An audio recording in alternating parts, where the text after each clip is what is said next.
3 godine i 48 hrvatskih svjetionika.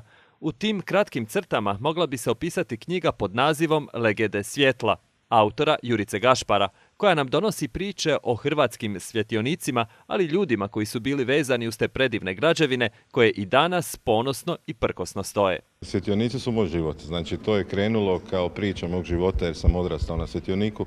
Kasnije malo i profesionalno sam se bavio tim istraživanjem kao profesor povijesti, da bi na kraju to prešlo u nešto sasvim neočekivano, da se napravi jedna, pa ja bih rekao, mala enciklopedija svjetioničarstva u Hrvatskoj, što do sad nije napravljeno. Samim time mi je drago da sam dio toga kao dijete bio upravo sin svjetioničara, a onda na kraju i evo neko ko je uspio obići sve te lanterne, što mi je najveći gušt na svijetu. Uopće mi nije bilo lako ići na te lokacije, ali kad sam počeo pisati knjigu, sklapati podatke, onda sam shvatio da je to najlakši dio posla. Obilazili smo lanterne po najtežim mogućim uvjetima. Znači, nevjere smo birali smo ona gruba vremena, stavljali malo glavu i u torbu. Mislim da je rezultat tu vidljiv u obliku slike, u obliku dobrih priča koje smo spasili od zaborava. Ova knjiga je samo početak, nakon nje slijedi i dokumentarni film.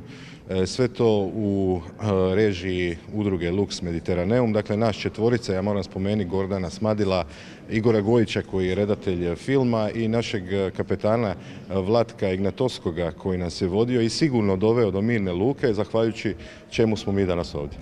Knjiga je ugledala svjetlo dana kao rezultat iscrpnog rada članova udruge Lux Mediterraneum, koji je uključivao planski obilazak svih svjetionika, razgovore s nekadašnjim i današnjim svjetioničarima i njihovim obiteljima, stručnjacima na području svjetioničarstva, pomorstva i pomorske povijesti, te istraživanja dostupne arhivske materije. Ostalo ih je 48 od 60 koliko ih je izgradila Austro-Ugarska država, naime ona ih je sve izgradila. Nakon propasti te države nekako se više ništa nije tako ni gradilo jer je to koštalo. U nekim današnjim mjerilima, ako ćemo o brojkama govoriti, izračunao sam da je prosječan jedan svjetionik koštao oko 12 milijuna eura. To je značilo napraviti pristanište, to je značilo napraviti put, to je značilo napraviti bunar, izbušiti to, donijeti taj materijal, platiti ljude i na kraju napraviti građevine koji dan danas odolijevaju nevremenu. Svjetioničar bez svjetionika ne može, svjetionik bez svjetioničara ne može. Tako da na kraju te zgrade moraju imati čovjeka da bi one opstale, a uostalom to su spomenici kulture koje smo tek počeli vrednovati. Ja se nadam da će možda i ovaj naš projekt Legendi svjetla utrati jedan put ka tome da se to vrednuje i na još jedan kvalitetniji način. Evo i za sam kraj podatak, najstariji svjetionik na obali gdje se nalazi. Dakle, Savudrija 1818. godine, iduće godine je okrugla 200. obljetnica kad je car Franjo II. Prvi osobno upalio svjetlo na Savudriji.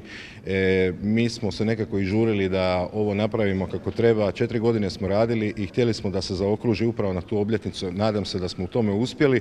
Do godine ćemo svjetlo vjerojatno paliti u Beču. Također, sama knjiga velika je fotodokumentacija svjetionika koji su fotografirani u svim vremenskim prilikama i neprilikama. Ujedno, spomenuta knjiga predložak je i dokumentarnom filmu koji će također u skoroj budućnosti biti predstavljen hrvatskoj javnosti.